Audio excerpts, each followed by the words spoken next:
अस्सलामुअलैकुम। Hello friends, कैसे हैं आप सब। मैं तस्नीम सना की रसोई में आपका वेलकम करती हूँ।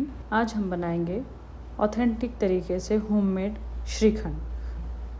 तो पहले देखते हैं कि इसमें हमें क्या सामान चाहिए। इसमें सबसे पहले हमें चाहिए टीस्पून, क्योंकि मेजरमेंट्स आप एग्जैक्ट मेजर कर सकें। एक कॉटन का कपड़ा, रुमाल या मलमल का कपड़ा, एक इस तरीके की छन्नी चाहिए, या आप नॉर्मल जो आटे की छन्नी है वो भी इस्तेमाल कर सकते हैं। और हमें चाहिए दही। मैं यहाँ पे बाहर का जो रेडी दही है वो इस्तेमाल कर रही हूँ। आप दही घर में भी बना सकते हैं। इसकी कंडीशन कैसी होनी चाहिए दही की, मैं आपको आगे बताती हूँ। अब जो घर में हम दही बनाएं या बाहर से जो दही लें श्रीखंड बनाने के लिए, वो गाढ़ा होना बहुत ज़रूरी है। पतले दही से श्रीखंड अच्छा नहीं बनेगा, सॉफ्ट दही से श्रीखंड अच्छा नहीं बनेगा। तो मलाईदार अच्छा घट दही होना ज़्यादा ज़रूरी है। जो आप बाहर से रेडीमेड श्रीखंड लेते हैं, ये रेसिपी सेम उसी तरीके से आपको टेस्ट में लगेगी। यहाँ पे देखिए मैं ले रही हूँ 170 ग्राम जो है एक डिब्बा है, यानी टोटल मैं 340 ग्राम्स में जो है दही इस्तेमाल कर रही हूँ। तो आप अपने हिसाब से दही ले सकते हैं, क्वांटिटी जितनी आपको चाहिए, जितना बनाना है। तो यहाँ पर हम जो इस्तेमाल कर रहे हैं कॉटन का, ये मैं रुमाल का कपड़ा इस्तेमाल कर रही हूँ। मलमल का कपड़ा भी इस्तेमाल कर सकते हैं। तो इस कपड़े में हमको छन्नी के ऊपर रख कर ये जो पूरा दही है हम अपना इस कपड़े में निकाल लेंगे। कपड़े में पूरा दही डाल देने के बाद अब मैं इस कपड़े की एक नॉट बना लूँगी, जैसे हम हंग कट के लिए करते हैं। जैसा यानी इस कपड़े से मैं गार्ड बना लूँगी, और जो है इसको हंग कट के लिए जैसे हम बाहर टंगाते हैं, लेकिन इसको हमको बाहर नहीं टंगाना है। हमको इसको छन्नी में ही फ्रिज में रखना है, क्योंकि ये बहुत देर तक जो है फ्रिज में रहने वाला है। मैं आगे आपको बताऊँगी। तो प्लीज़ ये वीडियो जो है एंड तक देखिए, क्योंकि तभी आप ऑथेंटिक और बिल्कुल बाहर जैसा रेडीमेड तरीके से बना सकते हैं। क्योंकि वो मेरा जो बर्तन है ज़्यादा डीप नहीं था, इसलिए मैं ये दूसरा बर्तन यूज़ कर रही हूँ। अब ये जो छन्नी है और ये जो रुमाल में हमने दही रखा है, इसके ऊपर मैं कोई एक हेवी चीज़ रख रही हूँ, क्योंकि जो जितना पानी इस दही में से निकलना है वो इस 18 घंटे में, जी बिल्कुल आपने सही सुना, इसको मैं फ्रिज में 18 घंटे रखने वाली हूँ। देखिए ये 25 तारीख को मैंने 4 बजे इसको फ्रिज में बनाकर जो है पोटली बांध कर रखा था। अब इसके लिए मैं इसको 18 घंटे वेट करूँगी, नेक्स्ट डे बनाऊँगी। ये है नेक्स्ट डे का वीडियो। तो जो है मैं यहाँ पर एक कटोरी में 2 टीस्पून गरम दूध ले रही हूँ, क्योंकि मुझे जो है अपने श्रीखंड को केसरी फ्लेवर देना है। तो मुझे इसमें सैफ़्रॉन जो है डालना है। तो मैं सैफ़्रॉन को भिगोने के लिए मैंने ये लिया है हाफ़ टी स्पून से थोड़ा सा कम सैफ़्रॉन। 340 ग्राम दही के लिए ये मैं 2 टीस्पून गरम दूध में डाल के जो है इसको मिक्स कर रही हूँ। अच्छे से मिक्स करके मैं इसको थोड़ी देर साइड में रख दूँगी। अब जो है मैं आगे आपको लेकर चलती हूँ इस रेसिपी में। ये देखिए ये नेक्स्ट डे है 26 अगस्त मॉर्निंग, सुबह 10 बजे का, यानी ये 18 घंटे पूरे हो गए हैं। 18 घंटे होने के बाद मैंने जो है फ्रिज से इस दही को बाहर निकाल लिया है। अब मैं आपको दिखाती हूँ इसका आगे का प्रोसेस। क्योंकि ये दही पूरे 18 घंटे फ्रिज में था, तो ये अच्छा थिक हो चुका है। इसका जितना पानी निकलना था ये निकल चुका है। अब थिक दही हमारे पास है, जिससे हम बहुत अच्छा श्रीखंड बना सकते हैं। मैं अब इसको एक बर्तन में या एक बाउल में मैं इसको निकाल लूँगी। इस तरीके से निकालने के बाद अब आगे जो है इसमें थोड़ी हमें मेहनत करना है, मैं आगे दिखाती हूँ आपको। और जो ये दही से पानी निकला है ये बहुत ही हेल्दी पानी होता है, तो इसको फेंकिएगा नहीं।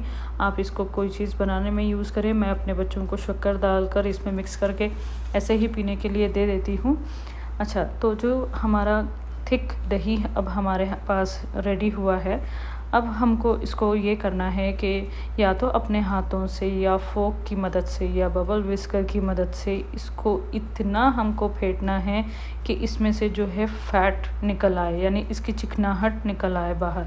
उसी से जो है बाहर का जो श्रीखंड का जो एक अलग सा टेस्ट होता है वो हमारे श्रीखंड में, होममेड श्रीखंड में आएगा। या तो अगर आप डायरेक्ट मिक्स करोगे तो बस ये फ्लेवर वाला दही लगेगा और कुछ नहीं। तो जैसे मैंने आपको पहले थोड़ा हाथ से करके दिखाया, फिर फोक से, अब मैं बबल विस्कर से कर रही हूँ। तो टोटल जो है हमें 15 से 20 मिनट तक इसको फेंटते रहना है। हाथ से फेंटें तो बहुत ही अच्छा टेस्ट आएगा, क्योंकि जो हाथ की गर्माहट है उससे इसका फ़ैट और जल्दी और अच्छा निकल कर आता है। देखिए ये कैसे फ्लफ़ी सा हो गया है इसका फ़ैट, आप इसकी चिकनाहट देख रहे हैं। जितना अच्छा आप इसको टाइम देके फेंटोगे ये श्रीखंड उतना ही अच्छा बनेगा। और इसको मशीन से, कोई मशीन इस्तेमाल करके ना करें, क्योंकि वो टेस्ट इसमें नहीं आएगा जितना आप इसको अपने हाथों को इस्तेमाल करते हुए करेंगे या इस तरीके से मेहनत करेंगे, तभी ये अच्छा लगेगा। देखिए इसका टेक्सचर कितना ये चेंज हो गया है। थिक दही जो हमने लिया था, बिल्कुल इसका पूरा कलर चेंज हो गया है, फ्लफ़ी सा हो गया है ये। इसी तरीके से हमको ये दही चाहिए अपना। अब हम आगे बढ़ते हैं। अब यहाँ पर हम नेक्स्ट स्टेप में ऐड करेंगे शक्कर। यहाँ मैं इस्तेमाल कर रही हूँ पिसी हुई शक्कर, और इसके लिए हमको पिसी हुई शक्कर ही चाहिए। 340 ग्राम जो मैंने दही लिया था उसके लिए मैं यहाँ पे यूज़ करूँगी भर के 4.5 टीस्पून शुगर, जो पिसी हुई शक्कर है हमारी वो। तो आप अपने टेस्ट के हिसाब से कर सकते हैं, क्योंकि कभी कभी होता है कि कोई जैसे एरिया वाइज या अपने जो हम दूध से जो दही बना रहे हैं वो कभी थोड़ा सा खट्टा होता है, तो स्वाद के अनुसार या टेस्ट के अनुसार जैसे हिसाब से आप डाल सकते हैं शक्कर। अब मैं यहाँ पर डाल रही हूँ बिल्कुल नॉर्मल फ्लैट 1 टीस्पून हरी इलायची वाला पाउडर, कार्डमम पाउडर। और ये भी अपनी चॉइस पर डिपेंड है कि आपको कितना लेना है। अगर आपको फ्लेवर कम पसंद है इलायची का तो आप कम लें। यहाँ पर देखिए आपका जो इलायची फ्लेवर वाला श्रीखंड है वो रेडी हो जाता है। यानी अगर आपको केसरी नहीं बनाना है, आपको इलायची वाला चाहिए, तो यहाँ तक आपका स्टेप पूरा हो गया। आप इसको मिक्स करें अच्छे से और इसको फ्रिज में सेट होने के लिए रख दें। अगर हमको केसरी वाला फ्लेवर वाला चाहिए तो हम आगे बढ़ेंगे। अब मैं यहाँ पे इसको थोड़ा सा टेस्ट करके देख रही हूँ कि ये शुगर वगैरह सब सही है या नहीं। तो शक्कर का और शुगर का टेस्ट बिल्कुल सही है। अब जो हमने सैफ़्रॉन का यानी केसर का जो दूध बना कर रखा था वो अब मैं यहाँ पर मिक्स कर रही हूँ। तो ये भी आपके ऊपर डिपेंड करता है, अपनी चॉइस के ऊपर, कि आप उसमें सैफ़्रॉन का या केसर का जो केसरी फ्लेवर है आप कितना पसंद करते हैं। अगर आप केसर का और सैफ़्रॉन का फ्लेवर कम पसंद करते हैं तो आप हाफ़ टी स्पून से कम लेने के बजाय बिल्कुल 1/4 टीस्पून ले सकते हैं, यानी और कम कर सकते हैं। इलायची पाउडर और जो है केसर आप अपनी मर्ज़ी के हिसाब से, अपने टेस्ट के हिसाब से यहाँ पर इस श्रीखंड में डाल सकते हैं। देखिए इसकी थिकनेस मैं आपको दिखा रही हूँ कि ये अब किस तरीके से है। और इसको हम जो है, जो भी हमारी सर्विंग डिश या एयर टाइट डब्बा है उसमें हम डाल के इसको फ्रिज में 4 से 5 घंटे के लिए सेट होने के लिए रख देंगे। मैं यहाँ पर जो है प्लास्टिक का जो फूड प्लास्टिक जो है मैं वो इस्तेमाल कर रही हूँ इसको रखने के लिए। आप एलुमिनियम फॉइल भी यूज़ कर सकते हैं या एयर टाइट डब्बे में रखें। अब ये 4 से 5 घंटे सेट होने के बाद हमारा श्रीखंड रेडी है। ये बिल्कुल मैं 100% गारंटी देती हूँ कि ये बाहर वाला जो रेडी टेस्ट होता है श्रीखंड का, ये एग्जैक्ट वही टेस्ट होगा। आप ज़रूर बना के देखिए। इसमें पेशेंस है, सब्र है, थोड़ी मेहनत है, लेकिन बहुत ही टेस्टी जो है श्रीखंड आप घर में बना के इंजॉय कर सकते हैं। हेल्दी बनाइए, हेल्दी रहिए।